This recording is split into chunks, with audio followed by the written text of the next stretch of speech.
Everybody say read aloud, read aloud, say read aloud, read aloud, say R-E-A-D, aloud, R-E-A-D. Everybody say read aloud, say read aloud, say riggedy, riggedy, read aloud, riggedy, riggedy, read aloud. Tonight's book I chose is very special because it's my birthday, yay! But also it's one of my favorite books. It's a very silly book with a lot of little things that parents will catch, but it really talks about being you and being happy who you are. The name of it is Spoon. It's by Amy Cruz Rosenthal and Scott Magoon. This is Spoon. This is Spoon's family.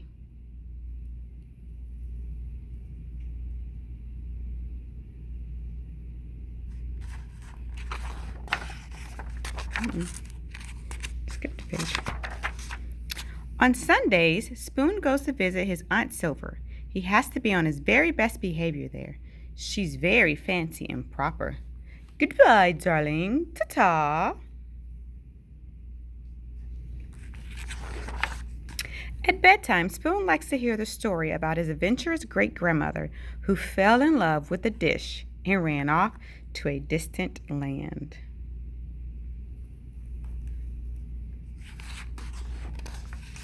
Lately, though, Spoon had been feeling blue. "What's wrong?" asked his mother. "You look a bit out of shape." "Nothing," mumbled Spoon. "It's just that, I don't know. All my friends have it so much better than me. Like Knife. Knife is so lucky. He gets to cut. He gets to spread. I never get to cut or spread." "Yes, Nice is pretty spiffy that way, isn't he?" "And Fork. Fork is so lucky. She gets to go practically everywhere. I bet she never goes stir crazy like I do." "Fork does get out and make herself useful, doesn't she?"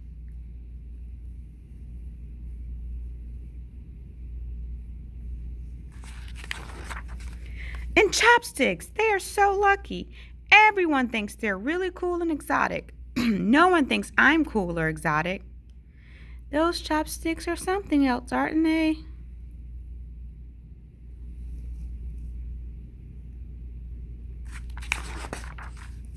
Meanwhile, if only Spoon knew what his friends were saying at that very minute. "Spoon is so lucky," said Knife. "He's so fun and easygoing. Everyone's so serious with me. No one's ever allowed to be silly with me, like they are with Spoon." Clang, clang, bang. "Spoon is so lucky," said Fork. "He gets to measure stuff. No one ever does that with me."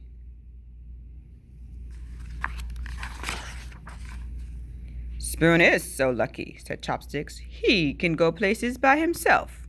We could never function apart."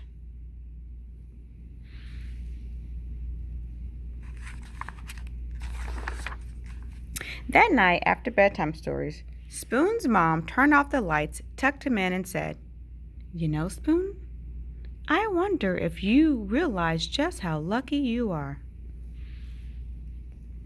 Your friends will never know the joy of diving headfirst into a bowl of ice cream. They'll never know what it feels like to clink against the side of a cereal bowl. Clink. They'll never be able to twirl around in a mug or relax in a hot cup of tea." Hi. Spoon hadn't thought of it that way before. He lay awake in bed for a long time. His mind was racing. He felt so alive. There was only one thing to do. "I can't sleep." "Come snuggle." "Come, Spoon."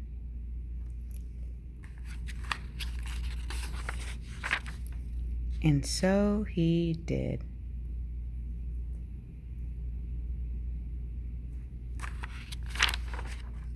Sweet dreams. And that was the book Spoon. The lesson here, I think, is just to always be who you are and be happy with what you have, because other people probably think you have it better than they do, and you don't realize the blessings that you do have. So don't look over in someone else's lawn and think, oh, it's so much better. Just look around and see all the blessings that you have. Good night, guys. Sleep tight.